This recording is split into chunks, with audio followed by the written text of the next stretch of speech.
আসসালামু আলাইকুম, আপনারা সবাই কেমন আছেন? আমি হলাম ইমন এবং আপনারা দেখছেন মোটিভেট বাংলা।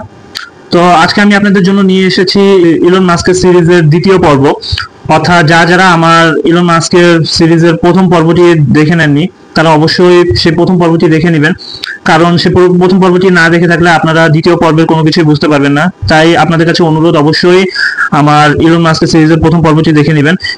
ভিডিওর লিঙ্কটা আমি ডেসক্রিপশনে শেয়ার করে দিব। তো আজকে আমি আপনাদের সাথে শেয়ার করব ইলন মাস্কের সিরিজের দ্বিতীয় পর্ব, অর্থাৎ ইলন মাস্কের প্রথম স্টার্টআপ, যার নাম ছিল জিপ2। তো সে ব্যাপারে আমরা আজকে ডিটেলসে সংক্ষিপ্ত আলোচনা করব, যার ফলে আপনাদের অল্প সময়ে ইলন মাস্কের স্টার্টআপের সম্বন্ধে মোটামুটি ভালো একটি ধারণা হয়ে যাবে। তো চলুন আর কথা না বাড়িয়ে ভিডিওটি মূল টপিকে যাওয়া যাক। তো ভিডিওর মূল টপিকে যাওয়ার আগে আমি আপনাদেরকে জানতে চাই, অবশ্যই আমার চ্যানেলটিকে সাবস্ক্রাইব করে রাখবেন এবং পাশে থাকা বেল আইকনটি বাজিয়ে দিবেন, যেন আমার চ্যানেলের কোনো ভিডিও আপনারা কখনো মিস না করেন। বিশেষ করে এখন যেহেতু আমি ইলন মাস্কের সিরিজের পর্বগুলো স্টার্ট করেছি, এগুলো আপনাদের জন্য খুবই মূল্যবান হতে পারে। তো অবশ্যই চ্যানেলটিকে সাবস্ক্রাইব করে দেবেন এবং আমাদের সাথেই থাকবেন। তো চলুন ভিডিওটি শুরু করা যাক। ইলন মাস্ক যখন কানাডা থেকে আমেরিকায় আসেন, তখন তার মাথায় একটাই চিন্তা ছিল, সেটি ছিল টেকনোলজি দিয়ে মানুষের জীবনকে সহজ করার পরিকল্পনা।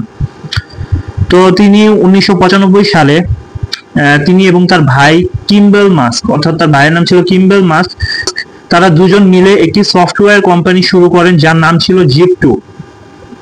তো জিপ2 মূলত ছিল একটি অনলাইন সিডি গাইড, যেখানে লোকাল বিজনেস, রেস্টুরেন্ট, ম্যাপ এবং নির্দেশনা একসাথে পাওয়া যেত।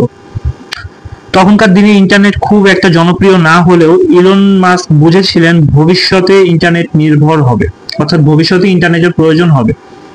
তারা যখন প্রথম ইনভেস্টমেন্ট খুঁজছিলেন, তখন অনেকেই তাদের প্রজেক্টকে পাত্তা দেননি, কিন্তু পরে মোহর ডেভিডো ভেঞ্চার্স নামক একটি ফার্ম তাকে $3 মিলিয়ন ইনভেস্টমেন্ট প্রদান করেন।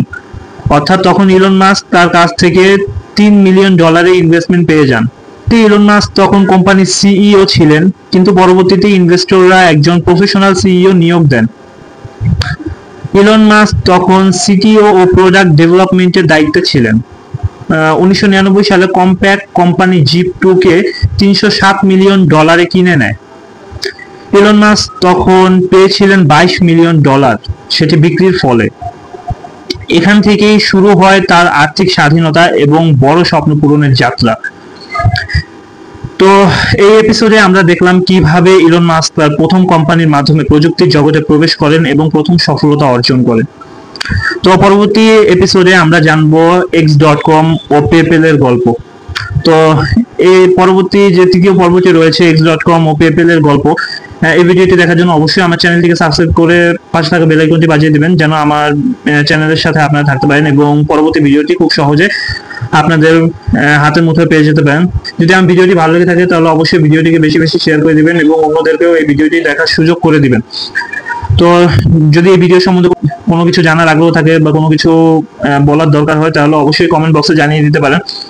তো আজকের মতো এতটুকুই, চলে আসবো পরবর্তী ইলন মাস্কের সিরিজের তৃতীয় পর্ব নিয়ে। তো ততক্ষণে ভালো থাকবেন, সুস্থ থাকবেন। আল্লাহ হাফেজ, আসসালামু আলাইকুম।